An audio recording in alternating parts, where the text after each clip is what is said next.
परछाई का खेल। रवि हमेशा नई जगहों पर घूमने का शौकीन था। इस बार वह एक छोटे शहर में रुका, जहां उसे एक पुराना गेस्ट हाउस सस्ते में मिल गया। बाहर से यह जगह सुनसान लग रही थी। पुरानी ईंटों की दीवारें, टूटा फूटा बरामदा और एक अजीब सी सड़ांध।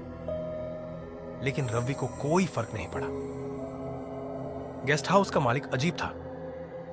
पतला दुबला, गहरी झुर्रियों वाला चेहरा और ठंडी आंखें। जब उसने रवि को कमरा सौंपा तो बस एक बात कही, रात को आईने से दूर रहना। रवि हंस पड़ा। आईने से क्या डर? मालिक ने कुछ नहीं कहा, बस सिर झुका लिया और चला गया। रात का अजीब खेल। रात के करीब 1 बजे रवि की नींद खुली। कमरे में हल्की ठंड थी। खिड़कियां बंद होने के बावजूद हवा का अजीब सा झोंका महसूस हुआ। उसने करवट बदली, तभी उसकी नजर कोने में रखे पुराने आईने पर पड़ी। आईना धुंधला था, जैसे बरसों से साफ न किया गया हो। फिर उसने देखा अपनी ही परछाई को हिलते हुए। रवि की सांस अटक गई। वह बिल्कुल भी नहीं हिला था, लेकिन आईने में उसकी परछाई सिर घुमा रही थी। वह उठकर बैठी, लेकिन रवि अब भी लेटा हुआ था। डर के मारे उसने आंखें कसकर बंद कर ली। लेकिन जब खोली तो परछाई और भी करीब आ चुकी थी। अब उसका चेहरा साफ दिख रहा था, बिल्कुल रवि जैसा, लेकिन आंखें काली गहरी, जैसे कोई खाई हो। आईने की कैद रवि ने हड़बड़ाकर बिस्तर से उठने की कोशिश की, लेकिन उसका शरीर भारी हो गया था। वह बस बेबस होकर देखता रहा, जैसे किसी अनदेखी शक्ति ने उसे जकड़ लिया हो। परछाई अब मुस्कुरा रही थी, एक भयानक नशीली मुस्कान। फिर उसने हाथ बढ़ाया, आईने की सतह को छुआ, और अगले ही पल आईना हिलने लगा। उसमें लहरें उठी, जैसे पानी में हलचल हो रही हो।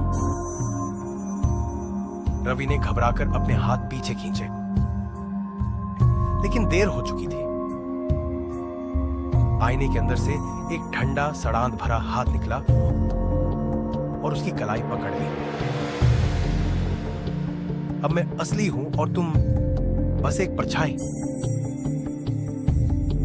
रवि चीखना चाहता था, लेकिन आवाज अंदर ही दब गई। अचानक जमीन हिलने लगी। आईना दरक गया और एक झटके में रवि को अंदर खींच लिया। अगली सुबह जब गेस्ट हाउस का मालिक आया तो कमरा खाली था। बिस्तर यूं ही फैला पड़ा था, लेकिन रवि का कोई निशान नहीं था।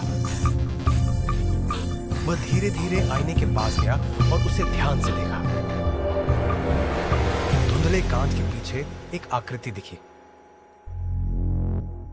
रवि की, जो डर के मारे मदद के लिए हाथ बढ़ा रहा था। मालिक ने गहरी सांस ली, आईने पर हाथ फेरा और बड़बड़ाया, एक और कैदी आ गया। फिर उसने आईने पर एक सफेद कपड़ा डाल दिया और दरवाजा बंद कर दिया। कमरे के बाहर कमरा खाली है कि तख्ती टंगी थी, किसी नए मेहमान के इंतजार में।